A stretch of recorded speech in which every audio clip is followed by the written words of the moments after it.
I'm Major Catherine Miller, 38 years old, and I built my career in the Air Force through years of demanding deployments and classified operations most people will never hear about. For years, I backed up my family, covering, supporting, staying silent about the sacrifices I made. But when my own sister laughed at a family gathering, calling me nothing more than a boring secretary, I made a choice that changed everything. Have you ever been dismissed or underestimated by the very people you've given everything to? If so, share your story in the comments. You're not alone. Before I get into what happened, let me know where you're tuning in from. And if you've ever had to stand tall after being written off, hit like and subscribe for more true stories about boundaries and reclaiming respect. What happened next might surprise you. The next family gathering was my nephew's birthday party. My brother, our middle sibling, Mark, had a 6-year-old son who loved dinosaurs, and the party was at one of those indoor play places with slides and ball pits and screaming children everywhere. I almost declined. Spending 2 hours in sensory overload while Rachel made comments sounded like my personal nightmare. But I went. Because I decided to stop hiding, and hiding included avoiding family events out of fear. Rachel arrived late, making an entrance even at a children's birthday party. She had shopping bags from expensive stores, her gift clearly meant to outdo everyone else's. Jonathan wasn't with her deployment, she explained breezily, some fleet exercise in the Mediterranean. She seemed unbothered, almost pleased to be there without him, free to command attention on her own. I was sitting at a table with my parents and Mark's wife when Rachel found me. "Kath, I didn't think you'd make it. Aren't you usually off doing whatever it is you do?" There it was. Not even 5 minutes in. "I'm here," I said evenly. She sat down across from me, arranging her shopping bags like props. "Jonathan's deployed right now. Real deployment, not the kind where you just go to an office in another country." She laughed. "No offense." My mom glanced at me nervously. She could sense the edge in Rachel's tone, even if she didn't understand why. "None taken," I said. "I mean, his deployments are intense. He's commanding a whole carrier group. The responsibility is insane. I barely sleep when he's gone, worrying about him." "I'm sure," I said. Rachel leaned back, warming to her theme. "It's so different from administrative work, you know? When you're actually leading people in real situations, the stakes are just higher." My dad cleared his throat. "Rachel, honey, I'm sure Catherine's work is important too." "Oh, totally," Rachel interrupted, waving her hand. "I didn't mean it wasn't important. Filing and coordination is definitely necessary. I just mean it's different. Less stressful, probably. Which is good. Not everyone can handle the pressure Jonathan deals with." Mark's wife excused herself to check on the kids. My mom followed quickly. My dad stayed, looking increasingly uncomfortable, but I knew he wouldn't intervene. He'd never been good at confrontation. I looked at Rachel across the table. Really looked at her. She was enjoying this. She'd built an identity around being the successful sister, the one married to someone important, and she needed me to stay in my assigned role, the lesser one, the boring one, for that identity to work. And for years, I'd played along. "Rachel," I said quietly, "do you actually know what I do?" She blinked, surprised by the question. "You work for the government.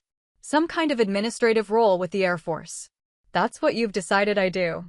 Well, you won't tell me anything else. What am I supposed to think? You could assume I can't talk about it because it's classified." She rolled her eyes. "Everything's classified with you. That's just an excuse to sound mysterious." My dad stood up. "I'm going to check on the cake," he said, escaping. Rachel watched him go, then turned back to me. "Look, I'm not trying to be mean. I'm just saying, there's nothing wrong with having a regular job. Not everyone needs to be special forces or whatever. Someone has to keep the bureaucracy running." "Special forces," I repeated. "You know what I mean. Frontline stuff. Important stuff." I could have ended it there. Could have let it drop, stayed quiet, maintained the status quo. But something had crystallized in me over the past weeks. I was tired of being dismissed. Tired of protecting her from reality. Tired of being invisible. "Rachel, what if you're wrong?" She frowned. "Wrong about what?" "About what I do. About who I am. What if everything you've assumed is completely wrong? She laughed nervously. I mean, if you did something interesting, you'd tell me, right? We're sisters. I can't tell you. That's the point. But you've taken my silence and turned it into proof that I'm boring. Well, what else am I supposed to think? You disappear for months, come back, won't say where you've been or what you did. You don't have exciting stories like Jonathan does. You don't get promoted or decorated publicly. From the outside, it just looks like, I don't know, a regular office job with travel. From the outside, I said slowly, a lot of things look different than they are. Okay, so tell me I'm wrong. Tell me you're doing something amazing and important, and I just don't know about it. I can't. Then how is that my fault? You won't defend yourself, so yeah, I'm going to assume it's not that big of a deal. There it was. The logic she'd used to justify years of dismissiveness. I won't tell her, therefore there's nothing to tell. My silence equals insignificance. Rachel, I have clearances you can't imagine. I work with assets Jonathan probably doesn't even know exist. The operations I coordinate, I stopped myself. I was getting too close to lines I couldn't cross. Rachel was staring at me, half skeptical, half curious. What operations? I can't tell you. So again, you're just asking me to believe you're super important without any proof. That's not how it works, Catherine. Actually, that's exactly how classified work works. You trust the clearance system. You trust that people with access have it for a reason. Jonathan has clearances. He tells me things. No, he doesn't. He tells you what he can tell you, which is a tiny fraction of what he knows. The rest he keeps classified, just like I do. But his job is obviously important. He commands ships. He gives orders that matter. What do you do? Really? I looked at my sister, my younger sister, who I'd protected and supported and loved for her entire life, and realized she genuinely couldn't conceive of me being more important than her husband. The framework of her world didn't allow for it. She decided who I was years ago, and no amount of vague pushback would change her mind. Only proof would change her mind. And I couldn't provide proof without violating federal law. So I did something different. I stopped arguing. You're right, I said. I can't prove anything to you. So believe what you want. She looked almost disappointed, like she'd wanted me to keep fighting. I'm not trying to be mean, Kath. I know. I just think you're too sensitive about your job. It's fine to be regular. Not everyone needs to be extraordinary. Sure. Are you mad at me? I thought about that. Was I mad? Or just done? No, I said finally. I'm not mad. But I wasn't the same either. Something had shifted permanently. I'd stopped trying to make her see me. I'd stopped caring whether she respected me. And that indifference felt like freedom. The party continued around us. Kids screamed and laughed. Cake was served. Presents were opened. Rachel moved on to other conversations, satisfied that she'd won whatever competition existed in her head. I stayed quiet, present but distant, and noticed something interesting. Without my reaction, her comments had no power. She'd been feeding off my discomfort, using it to prop herself up. Once I stopped giving her that, she lost interest. I left early, claiming work the next morning. Rachel hugged me goodbye, already chatting with someone else, and I drove home with a strange sense of calm. I'd tried to reach her, tried to make her understand. She'd refused. And now I could let go of the need for her approval. But the universe had other plans. 2 weeks later, I got called into an unexpected briefing.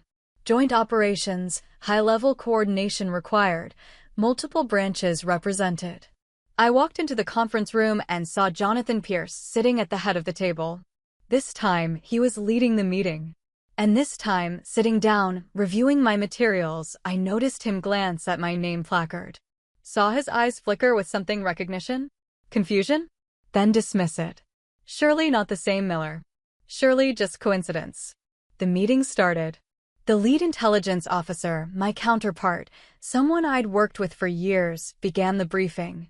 This operation requires unprecedented coordination between naval assets, Air Force special operations, and embedded intelligence units.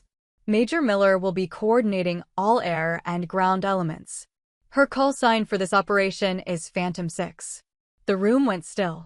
Not silent, There was still ambient noise, shuffling papers, someone's pen clicking, but energetically, everything stopped. Jonathan's head snapped up.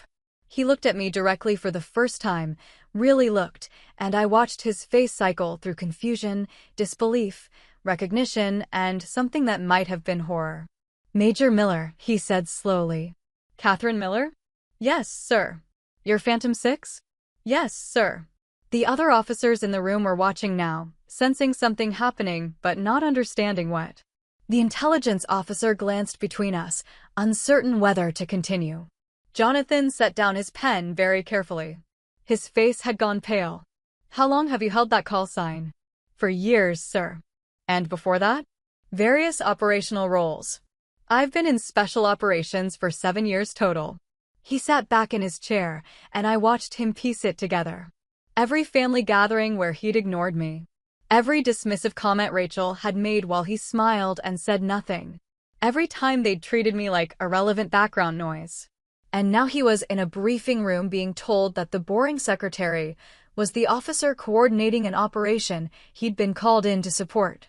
That his clearance, impressive as it was, didn't reach as high as mine in certain critical areas. That the woman he'd barely acknowledged was someone his own colleagues treated with respect. "I didn't know," he said finally, and it wasn't clear if he was talking to me or himself. "No, sir. Most people don't." The meeting continued, but something had broken. Jonathan asked questions, but his usual confidence was shaken. He kept glancing at me like I was a puzzle he couldn't solve. How had he missed this? How had they all missed this? When the meeting ended, he approached me before I could leave. "Major Miller, Catherine, I need to apologize." "That's not necessary, sir." "It absolutely is. Rachel has been." He stopped, struggling to find words. "We didn't understand." "I know. Why didn't you say something?" "I'm not allowed to say something. And, even if I could, I shouldn't have to defend my work to my own family." He flinched. "That's fair. That's more than fair. Jesus, Phantom 6. Do you know what that means to people in my position? I've read mission reports with your call sign on them. I've seen your operational summaries. And I had no idea it was you. That's how it's supposed to work.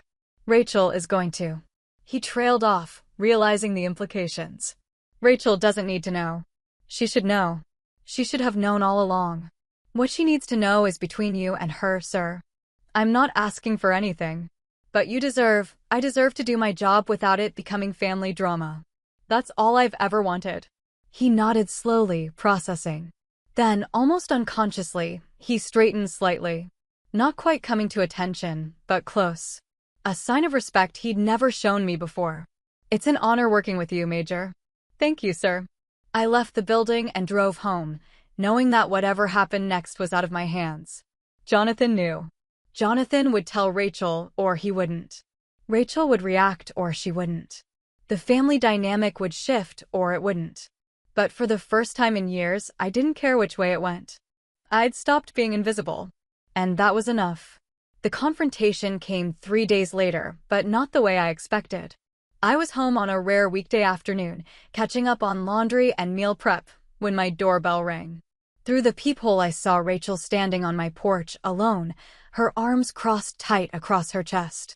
She looked smaller than usual, diminished somehow, and for a moment I considered not answering. But that felt cowardly, and I was done with hiding. I opened the door. "We need to talk," she said. "Okay." She pushed past me into the apartment, barely waiting for an invitation, and stood in my living room like she didn't know what to do with herself. I closed the door and waited. "Jonathan told me," she said finally, not looking at me. "About the meeting. About what you actually do." "Okay." "Phantom 6. She said it like the words tasted strange. "That's you." "Yes." "For 4 years." "Yes." "And before that, you were doing other classified operations work." "Yes." She turned to face me then, and I saw she'd been crying. Her eyes were red, mascara smudged. "Why didn't you tell me?" "I legally can't tell you." "You could have told me something." "You could have." "I don't know, made me understand it was important." "I tried." "You didn't want to hear it." "No, you let me make a fool of myself." Her voice was rising now, anger replacing whatever vulnerability had been there. You let me go on and on about how boring your job was, how you were just a secretary, and you never once stopped me. Rachel, I tried to tell you when. When did you try? At the birthday party. 2 weeks ago. I asked if you actually knew what I did, and you said I was just making excuses to sound mysterious. She faltered slightly, remembering. You could have been more direct. More direct how? By violating federal law? By compromising operational security? By breaking the trust of everyone I work with just so you'd stop mocking me at family dinners. That's not fair. Isn't it? Because from where I'm standing, you decided years ago that I wasn't important enough to take seriously, and nothing I said would have changed your mind without proof I'm not allowed to give. She sat down heavily on my couch, all the fight draining out of her. Jonathan can't even look at me. Do you know how humiliating this is? He was at a meeting where everyone treated you like someone who matters. And he came home and had to tell me that his wife's boring secretary sister is actually someone he has to salute. He doesn't have to salute me. We're different branches. You know what I mean. She put her face in her hands. I've been such an idiot. I stood there, arms folded, waiting to feel vindicated. Waiting for the rush of satisfaction that should come with being proven right. But all I felt was tired. Rachel, I didn't want this. I never wanted to embarrass you or make you feel small. I just wanted you to stop treating me like I was nothing. I didn't treat you like nothing. Yes, you did. For years. Every family gathering, every phone call, every time you introduced me to someone, you made me into a punchline. The safe sister. The boring one. The one whose work doesn't matter. I didn't know, you didn't ask. That's the problem. You made assumptions and then you used those assumptions to build yourself up. You needed me to be less than you so you could feel important. She looked up at me, eyes flashing. That's not true. Isn't it? Be honest. When you married Jonathan, you suddenly had status. You were the Admiral's wife. And that was great for you. But you needed someone to compare yourself to, someone who made your success look bigger. And I was right there, conveniently silent about my work, easy to diminish. God, you make me sound like a monster. You're not a monster. You're insecure. You always have been. You need constant validation, constant proof that you matter. And I stopped providing that validation, so you decided I didn't matter instead. She was crying again, but I couldn't tell if it was genuine remorse or just anger at being caught. Maybe both. What do you want from me? She asked. You want me to apologize? Fine. I'm sorry. I'm sorry I didn't know you were some kind of secret operative or whatever. I'm sorry I made jokes. I'm sorry I underestimated you. I don't want an apology you don't mean. I mean it. Do you? Or are you just sorry you got caught? Sorry that Jonathan knows? Sorry that you look stupid instead of me. That's cruel. It's honest. Look, Rachel, I know you feel embarrassed right now. I know Jonathan told you and it changed how you see things. But here's what I need you to understand. I didn't tell Jonathan. I didn't orchestrate some dramatic reveal to humiliate you. He found out because we work in the same world and eventually paths cross. That's it. I wasn't trying to prove anything. Then why do I feel so awful?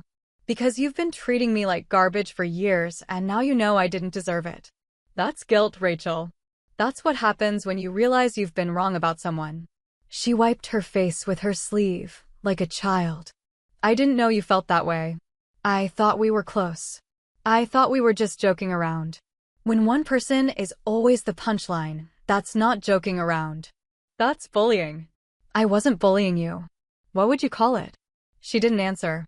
We sat there in silence, my living room suddenly too small for everything between us. Years of resentment, misconceptions, hurt feelings, all of it piled up in the space between the couch and the chair. Finally, Rachel spoke, her voice small. What happens now? I don't know. Do you hate me? I thought about it. Did I? Hate was such a strong word, but indifference might be worse. No, I said finally. I don't hate you. But I don't trust you either. And I'm not interested in pretending everything's fine just because you finally know the truth.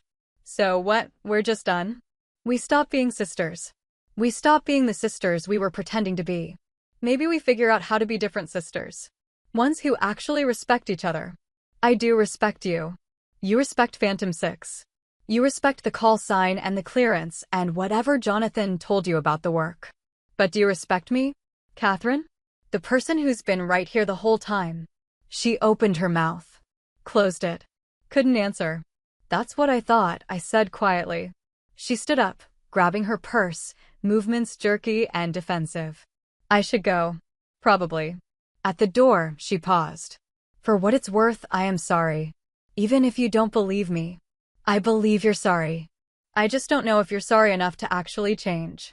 She left without responding, and I watched through the window as she got in her car and sat there for a long moment before driving away. The apartment felt too quiet after she left. I finished folding laundry, made dinner, went through the motions of a normal evening, but my mind was churning. I'd wanted her to know. For years, I'd fantasized about moments like this. Rachel finding out, Rachel realizing she'd been wrong, Rachel apologizing. But now that it had happened, I just felt hollow. Because the apology didn't fix anything. It didn't erase years of dismissiveness. It didn't rebuild trust or respect. It was just words, motivated more by embarrassment than genuine remorse. My phone buzzed. A text from my mom. Rachel called me very upset. What happened? I typed back. She found out what I actually do for work. We talked. It's complicated. 3 dots appeared, disappeared, appeared again. Finally, do I need to do anything? No, Mom. We're adults. We'll figure it out. I always thought she was proud of you. I stared at that message for a long time before responding. Maybe she was, in her own way. Just not the way I needed. Love you, sweetheart. Love you too. I set the phone down and realized I'd been holding my breath. This was the fallout I'd avoided for years by staying silent. Family tension. Hurt feelings. Complicated dynamics that couldn't be fixed with a single conversation. Part of me wondered if it had been worth it, speaking up, pushing back, letting the truth surface. But then I remembered the alternative. Years more of mockery, of being invisible, of watching Jonathan treat me like irrelevant furniture while Rachel built her identity on my supposed mediocrity. No. This was better. Painful, but better. The phone rang. Jonathan this time. I almost didn't answer, but curiosity won. Major Miller, he said formally, then caught himself. Catherine. I apologize for calling after hours. It's fine. What do you need? I wanted to apologize again. And to let you know that Rachel she's struggling with this. She feels terrible. I know. She was just here. Oh. A pause. How did that go? About as well as you'd expect. I've tried to explain to her that your work is not just important, but critical.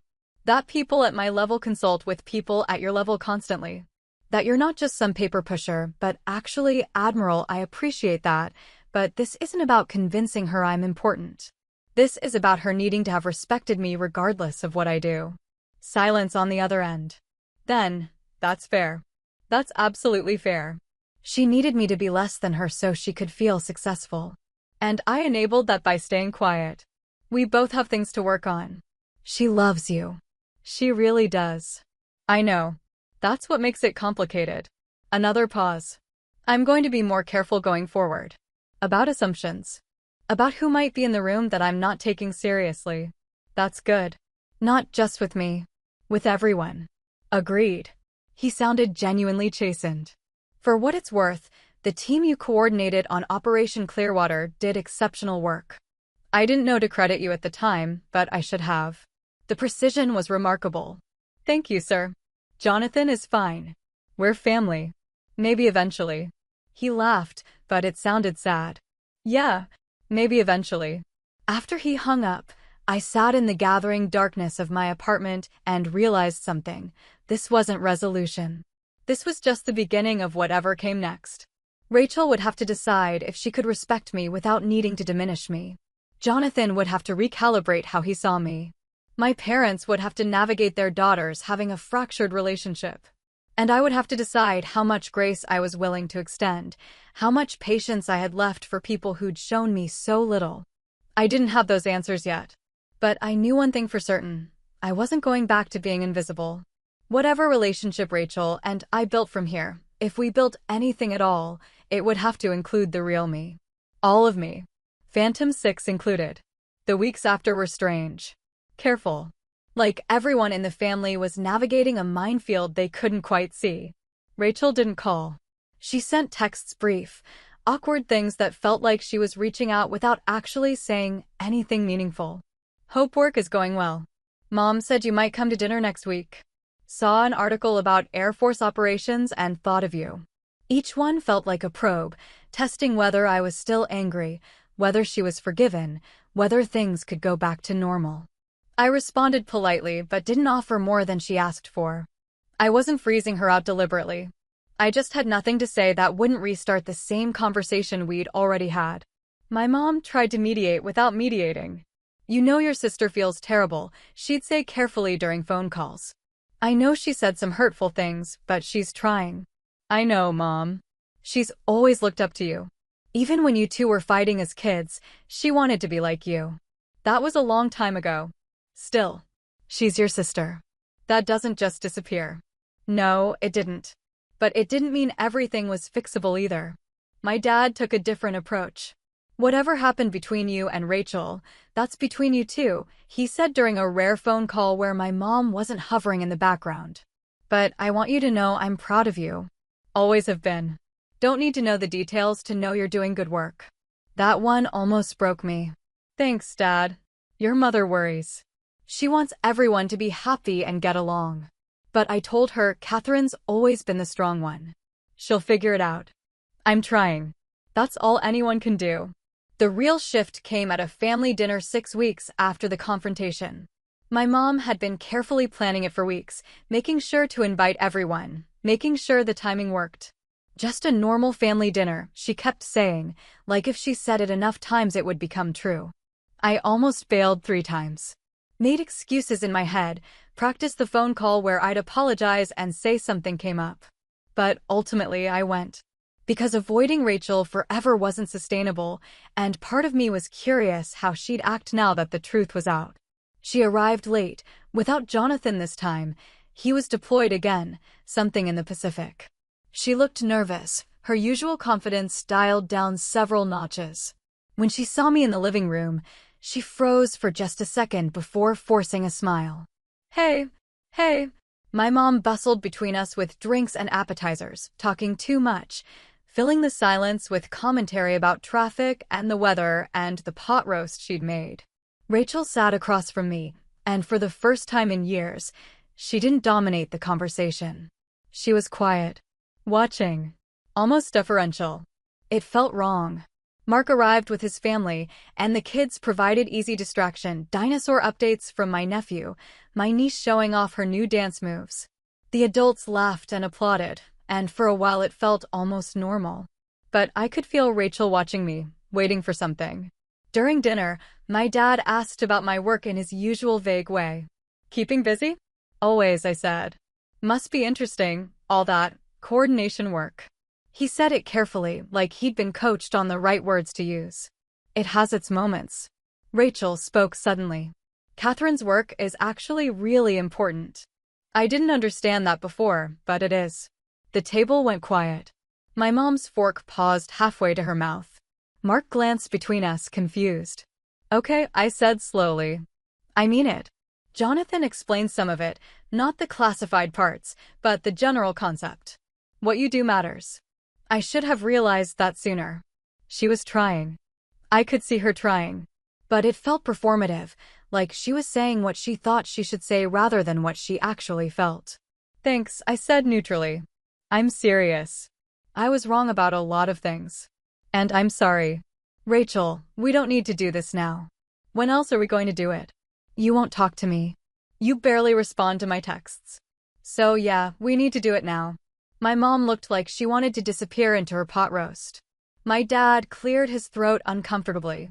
Mark was suddenly very interested in cutting his niece's meat into smaller pieces. Fine, I said. You're sorry.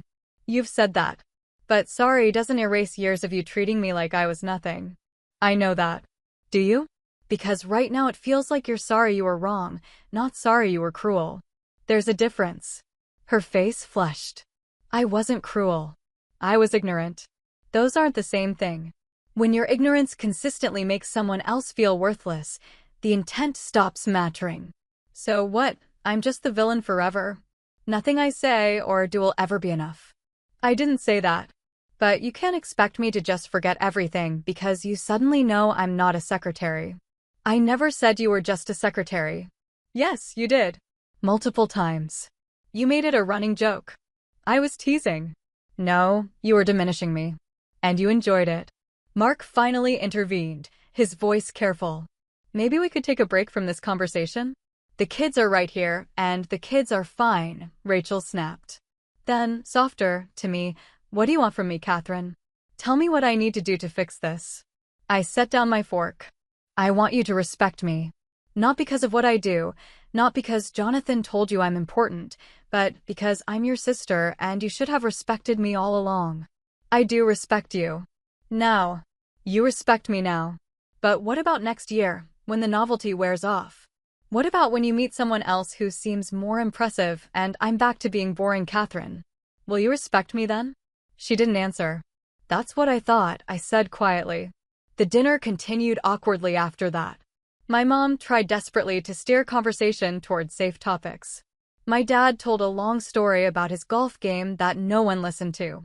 The kids finished eating and ran off to play. Rachel stayed quiet, pushing food around her plate. When dinner ended, she caught me in the hallway while I was getting my coat. I do love you, she said.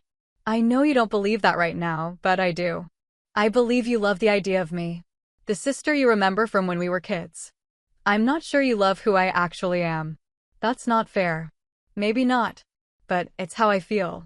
She looked like she wanted to argue more, but instead she just nodded. Okay. I guess I have to earn it back. Your trust. Yeah, you do. Will you let me? Or have you already decided I'm not worth the effort? That stopped me. Had I decided that? Had I written her off completely?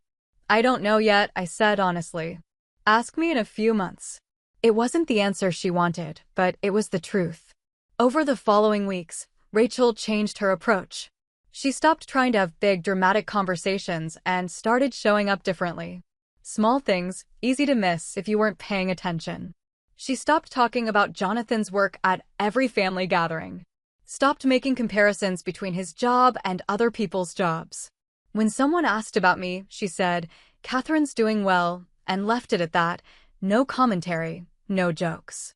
She sent me articles about things I'd mentioned being interested in, cybersecurity developments, geopolitical analysis, nothing classified, but things that showed she was listening.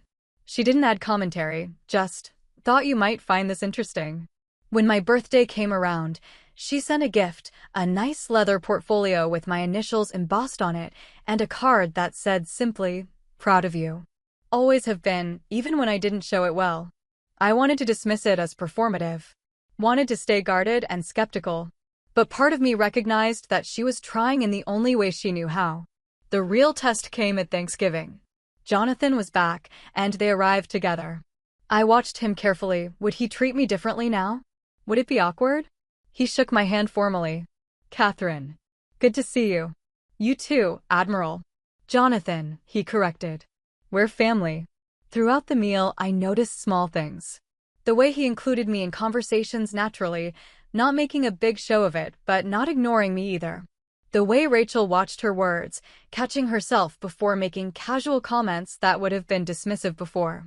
The way they both seemed to have recalibrated, treating me like someone who deserved respect. It wasn't perfect. Old habits showed through sometimes, Rachel dominating conversation, Jonathan slipping into command mode. But they caught themselves. Adjusted. Tried. After dinner, Rachel found me in the kitchen helping with dishes. Thank you, she said quietly. For what? For not giving up on me completely. I know you could have. You probably should have. I dried a plate, considering my words. You're my sister. That's not nothing. But it's also not enough by itself. You have to actually change, not just feel bad about who you were. I know. I'm trying. I can see that. Is it helping? The trying. I looked at her, really looked at her, and saw something I hadn't seen in years. Vulnerability. Not the performative kind she used to get attention, but genuine uncertainty about whether she'd destroyed something irreparable. Yeah, I said finally. It's helping. She smiled, and it was the first real smile I'd seen from her in longer than I could remember. Not triumphant, not performative. Just relieved. We weren't fixed. We weren't back to being close the way we'd been as kids. But we were moving towards something new, something more honest.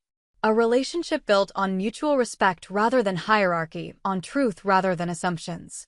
It would take time. More conversations, more adjustments, more proof that the change was real and lasting. But for the first time in years, I believed it might actually be possible. 6 months after Jonathan's meeting, after Rachel's tearful visit, after the awkward family dinners and careful reconciliation attempts, I found myself sitting in my parents' backyard on an ordinary Saturday afternoon. No special occasion. Just my dad grilling chicken, my mom fussing over side dishes, the familiar rhythm of family time without the weight of expectation. Rachel was there with Jonathan. Mark and his family. A few cousins. Normal. Easy. I was talking with my dad about his tomato plants. He'd switched varieties this year and was excited about the results when I heard Rachel laugh. Not the performative laugh she used to command attention, but a genuine sound of delight at something Mark's daughter had said. I glanced over and caught her eye. She smiled at me, warm and uncomplicated, and I smiled back. It was such a small moment, barely worth noting, but it felt like confirmation of something shifting into place. Jonathan approached with 2 beers, offering me one. Mind if I join you? Course not. He settled into a lawn chair, and for a moment we just sat there, comfortable in the silence. My dad wandered off to check on the chicken, leaving us alone. Rachel talks about you differently now, Jonathan said eventually. She tells people you're in the Air Force doing specialized operations work. She doesn't pretend to know the details, but she says it with respect. Pride, even. I've noticed. She's terrified she's lost you permanently. She hasn't. But we're not the same sisters we were before. Is that a bad thing? I considered that. No, I don't think it is. We were playing roles before. The responsible older sister, the carefree younger one. Those roles stopped fitting years ago, but we kept performing them anyway. Now we're figuring out who we actually are to each other. That's mature of you. Or just realistic. You can't force closeness that isn't there. But you can build respect if both people are willing to try. He nodded slowly. I owe you an apology too. A real one, not just the quick one I gave after that meeting. Jonathan, no, let me say this. I dismissed you. For years. I saw you at family events and made assumptions based on Rachel's commentary, and I never questioned those assumptions. I never thought to look closer, to ask questions, to consider that maybe the quiet woman at the edge of the room was quiet for reasons that had nothing to do with being boring. You didn't know. I should have.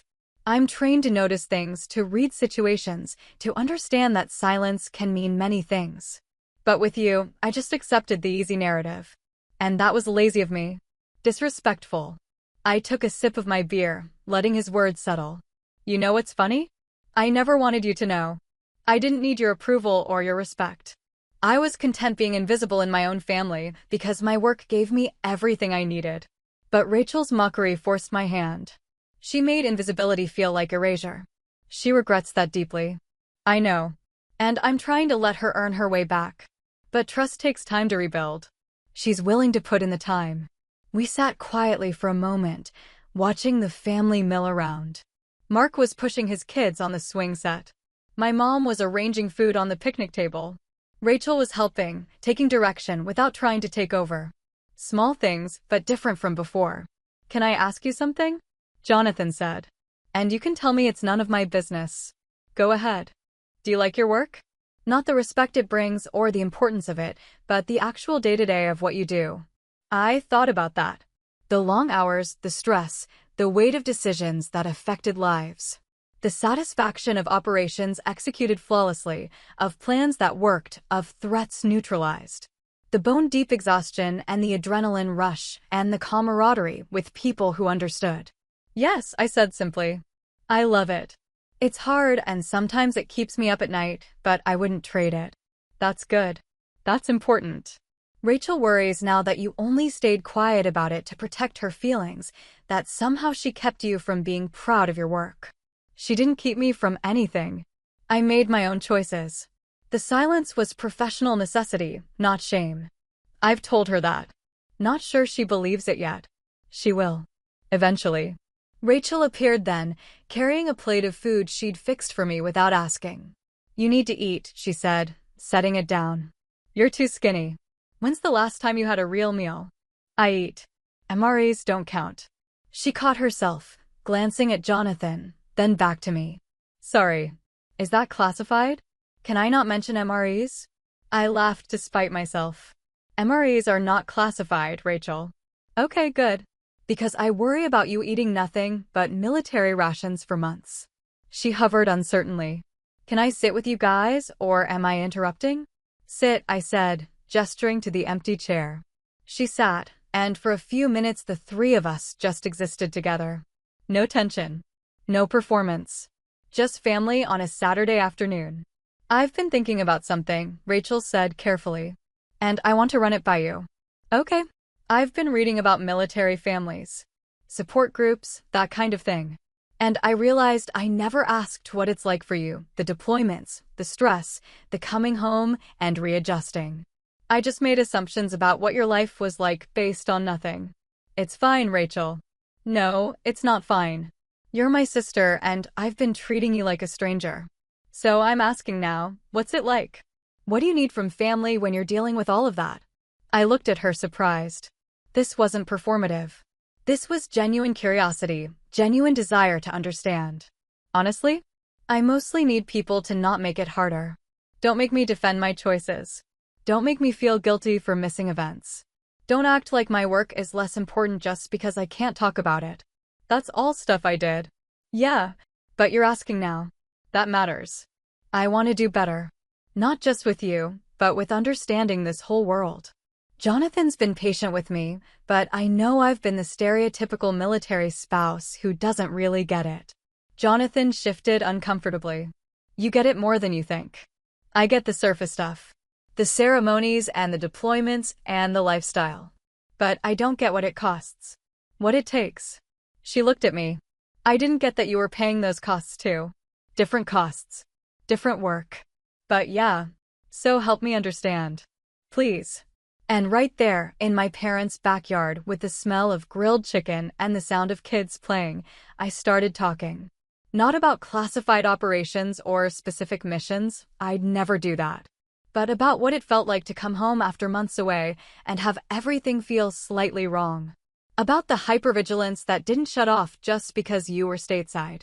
About the weight of decisions and the responsibility for lives and the quiet pride in work that would never be publicly acknowledged. Rachel listened.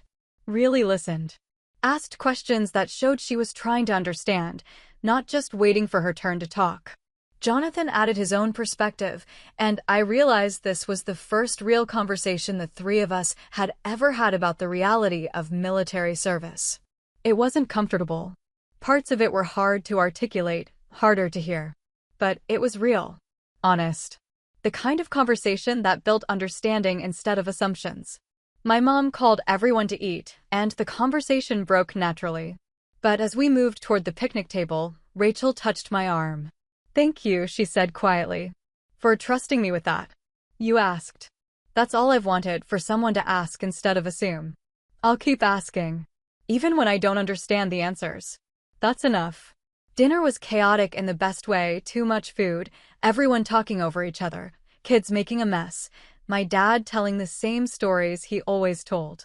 I found myself relaxing into it, not guarding every word, not waiting for the next dismissive comment.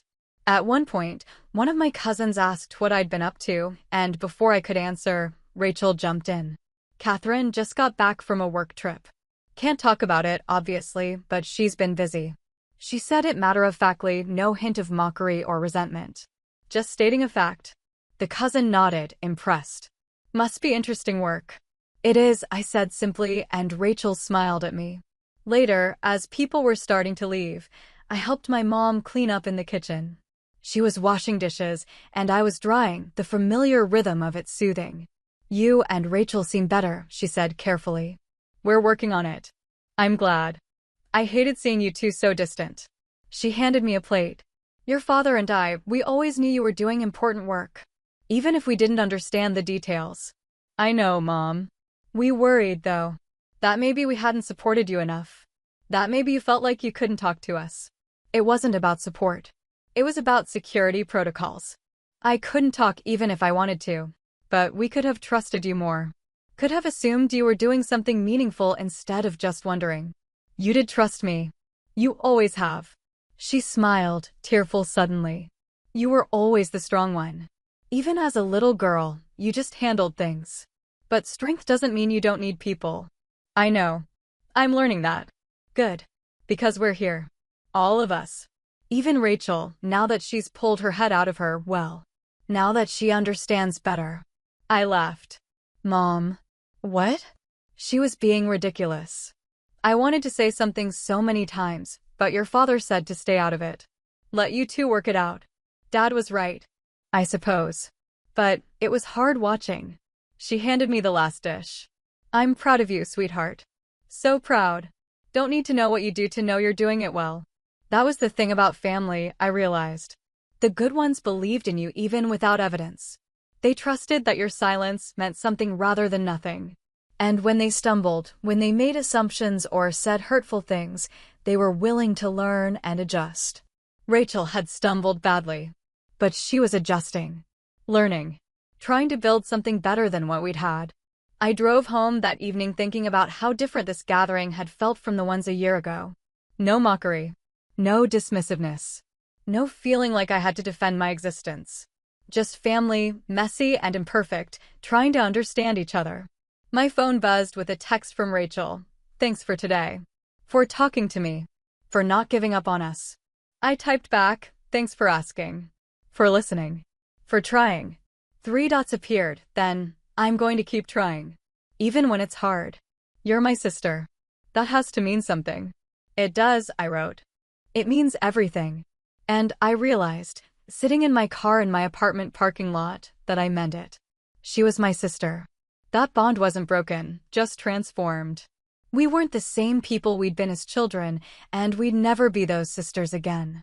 But we could be something new. Something built on honesty and respect and hard-won understanding.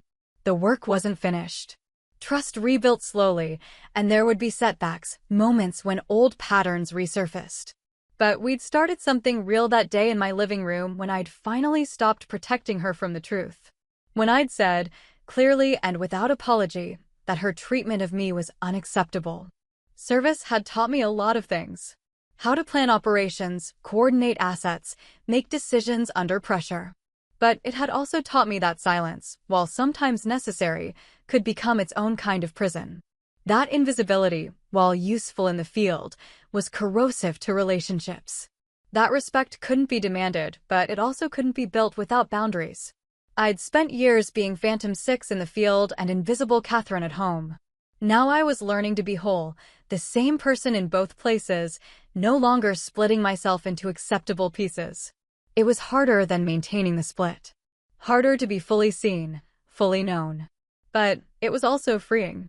I went upstairs to my apartment, changed into comfortable clothes, and settled in for the evening. Tomorrow I'd go back to work, back to operations and planning and the weight of decisions that mattered. But tonight, I was just Catherine. Sister, daughter, officer, woman. All of it, all at once. No longer hiding. No longer invisible. No longer willing to shrink myself to make others comfortable. Just me. Finally, honestly, completely me. And that was enough. 3 years later, I stood in a conference room at the Pentagon briefing a room full of senior officers on a joint operation that had taken 8 months to plan. Jonathan was there, sitting 2 seats down from a 3-star general, taking notes on a tablet. When I finished the briefing and opened the floor for questions, he raised his hand. Major Miller, can you clarify the contingency protocol if the primary extraction point is compromised? I walked him through it, detailed and precise, and he nodded with satisfaction. No awkwardness. No weight of family history. Just 2 professionals doing their jobs. After the meeting, as people filed out, he caught my eye and gave me a slight nod. Respect. Acknowledgement. Nothing more needed. I was packing up my materials when my phone buzzed. Rachel, dinner tonight? My place? I'm making that pasta you like. I smiled and typed back, what time? 7. Jonathan will be late, stuck at the Pentagon apparently. Some big briefing. I know. I was there. Oh. How'd it go? Good. He asked smart questions. He better. I've been coaching him on how not to be intimidated by brilliant women. I laughed out loud in the empty conference room. 3 years ago, Rachel wouldn't have said something like that. 3 years ago, she wouldn't have acknowledged that I might be brilliant, that anyone might be intimidated by me.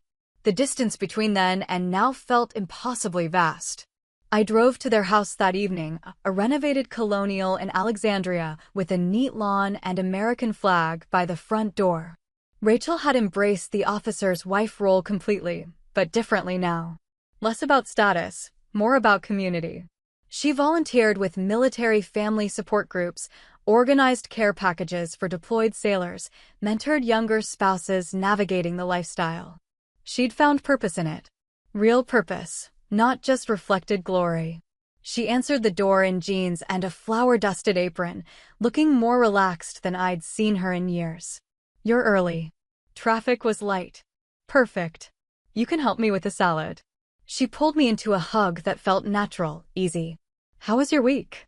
I know you were traveling, but obviously you can't tell me where. Long good. I'm glad to be home. In the kitchen, we fell into a comfortable rhythm, her at the stove, me chopping vegetables, wine glasses within reach, music playing softly from a speaker. This had become our routine over the past year. Regular dinners, just the two of us or with Jonathan when he was available. Rebuilding the relationship not through grand gestures, but through consistent, mundane presence. Mom called me yesterday, Rachel said, stirring pasta sauce. She wants to plan a big family vacation this summer. Some beach house rental in the Outer Banks. That could be nice. Could you get the time off? I know your schedule is unpredictable. I can request it. No guarantees, but I'll try. She glanced at me. I won't take it personally if you can't make it. I know work comes first sometimes. Thanks for understanding that. I didn't always.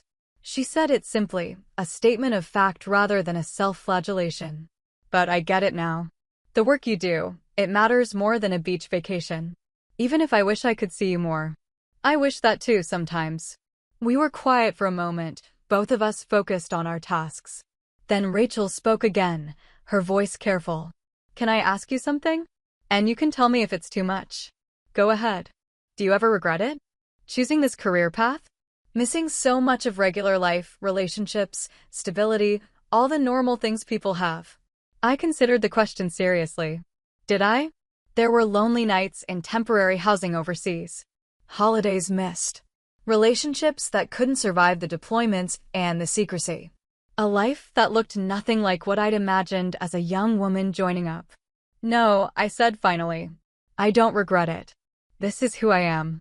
This work, it fits me in a way nothing else would. But I won't pretend there isn't a cost. What's the hardest part? The secrecy, probably. Not being able to share what I'm proud of. Coming home from something significant and having to just sit with it alone. That sounds impossibly lonely. It can be. But there are people in my world who understand. Who carry the same weight. That helps. Rachel plated pasta, and we moved to the dining room. She'd set the table nicely, cloth napkins, candles, the good dishes. Small touches that showed she'd put thought into the evening. I'm seeing someone, I said suddenly, surprising myself. Rachel's fork froze halfway to her mouth. What? When? Who? Why am I just hearing about this now? Because it's new. And complicated. He's military too, different branch, different specialty. We met on a joint operation 6 months ago. 6 months. Rachel looked genuinely hurt. Catherine, that's not new. That's practically a relationship. Why didn't you tell me? Because I wasn't sure it would last. The distance, the schedules, the operational security, it's a lot to navigate. I didn't want to jinx it. But it's lasting? So far. We're figuring it out. Rachel set down her fork completely. Tell me about him. Everything. I want to know everything. So I told her. About Marcus, a Marine officer with a quiet intensity and a dry sense of humor that caught me off guard. About the way we'd started as professional colleagues and slowly realized there was something more. About the challenges of dating someone who understood operational demands, but also had his own that conflicted with mine. About the strange relief of being with someone who didn't need explanations, who got it intrinsically. "He sounds wonderful," Rachel said when I finished. "I want to meet him. Eventually. When things are more settled." "Does he know about us?" "About our history. Some of it. I told him we had a rough patch, but we're working through it." "That's diplomatic." She smiled. "You don't have to protect my reputation with him, you know. You can tell him I was awful to you." "You weren't awful. You were ignorant and hurtful." "There's a difference." "Barely." She took a sip of wine. "For what it's worth, I hope he's good to you. I hope he sees how remarkable you are." "He does." "Good. Because you deserve someone who sees you. Really sees you." The front door opened and Jonathan called out, "Sorry I'm late." That briefing ran long and then he stopped when he saw me. "Oh, Catherine." "Of course." Rachel mentioned dinner. "How'd the briefing actually go?" Rachel asked. "From your perspective?" Jonathan settled into his chair, accepting the plate Rachel had kept warm for him. "It was excellent. Thorough, well-organized, accounted for every contingency I could think of. Major Miller runs a tight operation." "She always has," Rachel said, and there was genuine pride in her voice. "Even when we were kids, she was the one with the plans and the backup plans." "That explains a lot," Jonathan said, smiling at me. "The precision makes more sense now." We talked through dinner about inconsequential things, renovations Rachel wanted to do on the house, a trip Jonathan had planned for them in the fall, Mark's kids, and their various activities. Easy conversation, comfortable silences. The kind of evening I'd stopped believing was possible with them. After dinner, Jonathan excused himself to take a call, and Rachel and I cleaned up together. She washed, I dried, the rhythm familiar now. "Thank you," she said quietly, hands deep in soapy water. "For what?" "For not giving up on me. On us. I know I didn't make it easy. You're my sister." "It was never about easy." "Still. A lot of people would have walked away. Written me off completely." "You had every right to." "I thought about it," I admitted. "Right after you came to my apartment that day. I thought maybe it would be simpler to just let the relationship fade. Stay cordial at family events, but nothing deeper." "What changed your mind?" "Honestly? Stubbornness. I didn't want to lose my sister because she'd been an idiot for a few years. I wanted her to do better. Be better. And I thought maybe she could. I'm trying. I know. I see it." She handed me a plate to dry. "I've been going to therapy." "Did I tell you that?" "No." "Yeah. For about a year now. Trying to figure out why I needed to tear you down to feel good about myself. Why I was so threatened by your success even though it had nothing to do with me. And what did you figure out? That I've always been insecure. Always needed external validation to feel worthy. You were always so self-contained, so sure of yourself, and it made me feel small. So I tried to make you smaller to even the playing field." "That's pretty insightful." "My therapist is good. Expensive, but good." She smiled wryly. "The military insurance helps." "I'm glad you're doing that work." "Me too. It's helped with Jonathan too. I was so focused on being the Admiral's wife, living up to this imaginary standard, that I forgot to just be Rachel. To figure out who I am separate from his accomplishments." "Who are you?" She thought about it. "I'm still figuring that out. But I'm someone who wants to help people. Someone who's good at organizing and bringing people together. Someone who's trying to be a better sister, a better wife, a better person." "That's a good start." We finished the dishes in comfortable silence. Jonathan returned and suggested a movie, but I begged off. Early morning, long day planned. They walked me to the door, and Rachel hugged me tight. "I love you," she said. "I don't say it enough, but I do. I love you too. Bring Marcus next time. I promise I'll be normal." "Your version of normal is terrifying, but okay." She laughed and pushed me gently toward my car. I drove home thinking about how far we'd come. The relationship wasn't what it had been when we were kids. That innocent closeness was gone, replaced by something more complicated, but also more honest. We'd both had to grow, change, meet each other as adults rather than the roles we'd played as children. It was better this way. Harder, but better. The next morning, I was at my desk early, reviewing intelligence reports, when my commanding officer stopped by. "Miller, got a minute?" "Of course, sir." Colonel Peterson closed the door and sat down. "I wanted to talk to you about a promotion." My stomach tightened. "Sir, you're being considered for lieutenant colonel. The board meets next month and your name's on the list. I wanted to give you a heads up. I wasn't expecting that. You should have been. Your performance reviews are exceptional. The operations you've coordinated have been textbook. You've got respect across branches, which is rare. This is well-deserved." "Thank you, sir. There's something else. If the promotion goes through, there's a position opening up at SOCOM headquarters. Strategic planning and coordination role. More responsibility, higher clearance, direct access to command level. It would mean relocating to Tampa, but it's the kind of position that could define the rest of your career." Tampa. Across the country from my family, from Rachel, from the fragile rebuilt relationship that still needed tending. From Marcus, who was stationed at Camp Lejeune. Can I think about it? Of course. Nothing's definite yet anyway. But start considering what you want. This is a significant opportunity.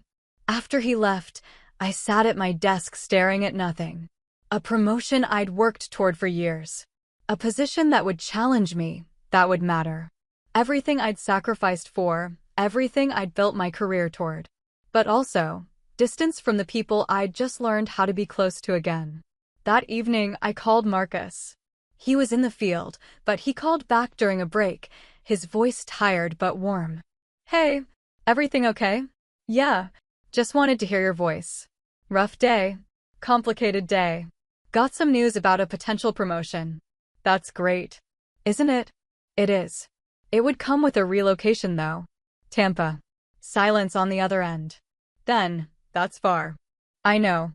But it's also an incredible opportunity, I'm guessing. It could be career-defining. Then you have to take it. We just figured out how to make this work with you at Lejeune and me here." Tampa adds another layer. "We'll figure it out. This is what you've worked for, Catherine. You can't pass it up because of logistics. It's not just logistics. It's us. It's your career. Your life's work. I'm not going anywhere. We'll make it work, whatever it takes." I felt something in my chest loosen. "You're sure?" "I'm sure. Take the promotion. Move to Tampa. We'll figure out the rest." After we hung up, I called Rachel. She answered breathlessly. She'd been in the middle of a workout. "What's up?" "I might be moving to Tampa." "What? Why? When?" I explained about the promotion, the position, the opportunity. She was quiet for a long moment. "Well, that's amazing," she said finally. "Congratulations." "Thanks. You don't sound excited." "I am. I'm just also thinking about logistics. I'd be far from everyone. We'll visit. You'll come home. It's not like you're moving to Antarctica." "I know. It just feels like we just got to a good place and now I'm leaving." "Catherine." Her voice was firm. "You're not leaving me. You're advancing your career. Those are completely different things. I'm not going to guilt you or make this about me.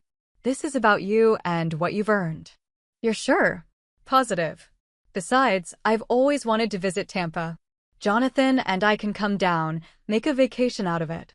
Maybe you can give us a tour of MacDill." "Oh wait, probably not because it's all classified, right?" I laughed to spite myself. "Some of it I could show you." "Good enough. Seriously, Kath, don't let our relationship hold you back. We're solid now. We can handle distance." Okay. That's it." "Yeah. Okay. I'll pursue it." "Good. I'm proud of you.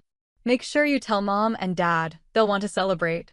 After I hung up, I sat in my apartment feeling the weight of the decision settle into certainty. This was the right move. The career I'd built, the sacrifices I'd made, the work I believed in, it all pointed toward this next step. The people I loved would adjust. We'd make it work. Because that's what family did when they were really family. They supported each other's growth even when it was inconvenient. A month later, the promotion came through. Lieutenant Colonel Catherine Miller. The ceremony was small, Just close colleagues, my commanding officer, a few people from other branches I'd worked with over the years. But my family was there. My parents, proud and tearful. Mark with his family. Rachel and Jonathan in the front row. When it was over and we were taking photos, Rachel pulled me aside. Look at you. Lieutenant Colonel. That's a big deal. It feels surreal. It's what you deserve. What you've always deserved. She paused. I'm sorry I couldn't see that before. Sorry I needed you to be small so I could feel big. We've been through this, Rach. It's done. I know. But I needed to say it again today. On this day. You're remarkable, Catherine. You always have been. I'm sorry it took me so long to admit it. You're here now. That's what matters. She hugged me tight, and I felt the last piece of resentment dissolve. She'd done the work. Changed. Shown up consistently. Proved that her apologies were backed by action. We were going to be okay. At the small reception afterward, Jonathan approached with a serious expression. Lieutenant Colonel. That has a nice ring to it. Thank you, Admiral. I heard about the Tampa position. SOCOM headquarters. News travels fast. It does in our world. That's significant placement. You'll be working with the best. That's the plan. Rachel told me she encouraged you to take it. That she didn't want you to hesitate because of family. She did. She's grown a lot. We both have. But especially her. He smiled. You've been good for her. Good for both of us, really. Kept us honest. I just stopped letting her walk over me. That's what I mean. You set boundaries. Demanded respect. It forced us both to examine our assumptions. I'm grateful for that, even if it was uncomfortable at the time. I'm glad something good came out of it. More than something. You've got family now who actually sees you. Who respects what you do and who you are. That's not nothing. No, it's not. The party wound down eventually. My parents left first, my mom making me promise to call every week from Tampa. Mark's family followed. Finally, it was just Rachel, Jonathan, and me. We should go, Rachel said. Let you get home and rest. Big week ahead. Yeah. She hugged me again. I'm really proud of you, Kath. I hope you know that. I do. And I'm sorry, Rachel. Stop. We're good. We're really, truly good. She smiled, tearful. Okay. We're good. I watched them drive away, then stood alone in the parking lot as the sun set, feeling the weight of the new rank on my shoulders. Lieutenant Colonel. A position at SOCOM. A career that had exceeded every expectation I'd had when I first joined. And a family that finally saw me. Not Phantom 6. Not the call sign or the clearance or the operations. Just me. Catherine. Sister, daughter, officer, woman. All of it visible. All of it valued. I'd spent so many years being invisible, thinking that was the cost of the work I'd chosen. But I'd been wrong. The work required operational invisibility, yes. But I didn't have to be invisible in my own life. Didn't have to accept dismissal from the people who should have known me best. Setting boundaries hadn't destroyed my family. It had saved it. And now, standing in an empty parking lot with a new rank and a new opportunity and a sister who'd finally learned to see me, I felt something I hadn't felt in years. Complete. Not perfect. Not without complications or challenges ahead. But whole. Integrated. The same person in every part of my life. It had taken years to get here. Confrontation, pain, hard conversations, slow rebuilding. But it had been worth it. Every difficult moment. Every boundary set. Every time I'd refused to shrink myself. Worth it. I got in my car and drove home, already thinking about Tampa, about the work ahead, about the life I was building on my own terms. Visible. Valued. Victorious. Finally, completely, undeniably myself. Thanks for watching. Setting boundaries isn't about revenge, it's about respect. If this hit home, tap like, subscribe, and share it with someone who needs the nudge. Tell me where you're watching from and your take below. Questions for you. Have you ever been written off by family? What did you do in that moment? Would you reveal your credentials, or stay silent and set a boundary? What's one sentence you'd say to a sibling who keeps minimizing you? If you were in my shoes at that party, what's your next move and why? What's a boundary you'll hold at your next family gathering?